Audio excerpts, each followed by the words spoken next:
ओम नमो भगवते वासुदेवाय। दोस्तों खुश रहिए, मस्त रहिए, अपने चारों तरफ स्वच्छता बनाए रखें। आज हम कार्तिक मास में शुक्ल पक्ष की देव उठनी एकादशी की महिमा को जानेंगे। कार्तिक मास में शुक्ल पक्ष की एकादशी को देव उठनी एकादशी या देव उत्थानी एकादशी कहते हैं। इस साल देव उठनी एकादशी साल 2023 में 22 नवंबर बुधवार रात 11:03 से प्रारंभ होगी और 23 नवंबर गुरुवार रात 9:01 पर समाप्त होगी। सनातन धर्म में उदया तिथि को माना जाता है, इसलिए इस वर्ष एकादशी 23 नवंबर गुरुवार को मनाई जाएगी। जो लोग एकादशी का व्रत रखेंगे वे भी 23 नवंबर को ही किया जाएगा और व्रत का पारण 24 नवंबर सुबह 6:51 के बाद किया जाएगा। जिन लोगों ने व्रत किया है वह 24 नवंबर को सुबह 6:51 के बाद में भोजन ग्रहण कर सकते हैं। अब मैं आपको एकादशी की कथा सुनाती हूँ।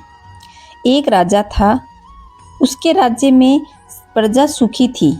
एकादशी पर कोई भी अन्न नहीं बेचता था, सभी फलाहार करते थे। एक बार भगवान ने राजा की परीक्षा लेनी चाहिए। भगवान ने एक सुंदरी का रूप धारण किया तथा सड़क पर बैठ गए। तभी राजा उधर से निकला और सुंदरी को देखकर चकित रह गया। उसने पूछा, हे सुंदरी, तुम कौन हो और यहाँ किस तरह बैठी हो? तब सुंदर स्त्री बने भगवान बोले, मैं निराश्रिता हूँ, नगर में मेरा कोई भी जान पहचान का नहीं है, किससे सहायता मांगूं? राजा उसके रूप पर मोहित हो गए और बोले कि तुम मेरे महल में चलकर मेरी रानी बनकर रहो। सुंदरी बोली, मैं तुम्हारी बात मानूंगी, पर तुम्हें राज्य का अधिकार मुझे सौंपना होगा। राज्य पर पूर्ण अधिकार मेरा होगा। मैं जो बनाऊंगी तुम्हें खाना होगा। राजा उसके रूप पर मोहित था, अतः उसने उसकी सभी शर्तें स्वीकार कर ली। अगले दिन एकादशी थी। रानी ने हुक्म दिया कि बाजारों में अन्य दिन की तरह ही अनाज बेचा जाएगा और उनके घर में मांस मछली आदि पकवाएं और परोसकर राजा को खाने के लिए कहा। यह देखकर राजा बोला, रानी, आज एकादशी है, मैं तो केवल फलाहार ही करता हूँ। तब रानी ने शर्त याद दिलवाई और बोली, या तो तुम खाना खाओ या तुम्हारे बड़े राजकुमार का सिर काटूंगी।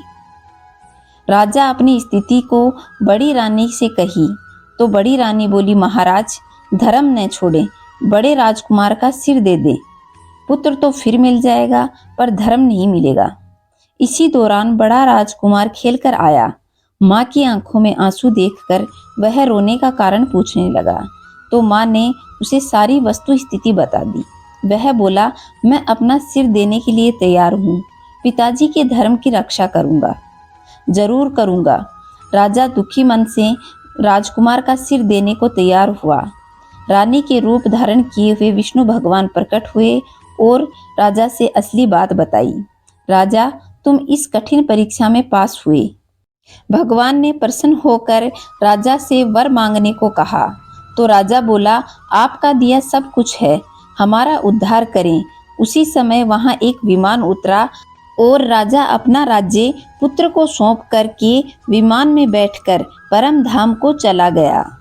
तो यह थी एकादशी की पूजा विधि और किस तरीके से आपको भगवान विष्णु का पूजन करना है। आशा करती हूँ आप लोगों को ये वीडियो पसंद आया होगा। वीडियो पसंद आया है तो लाइक कर दें और कमेंट में जय श्री नारायण अवश्य लिखें। चैनल पे पहली बार आए हैं तो चैनल को सब्सक्राइब करके पास के बेल आइकन को दबाएं ताकि आने वाले वीडियो का नोटिफिकेशन आपको सबसे पहले प्राप्त हो। खुश रहें, मस्त रहें। भगवान नारायण अपनी कृपा आप पर बनाए रखें। जय श्री नारायण दोस्तों।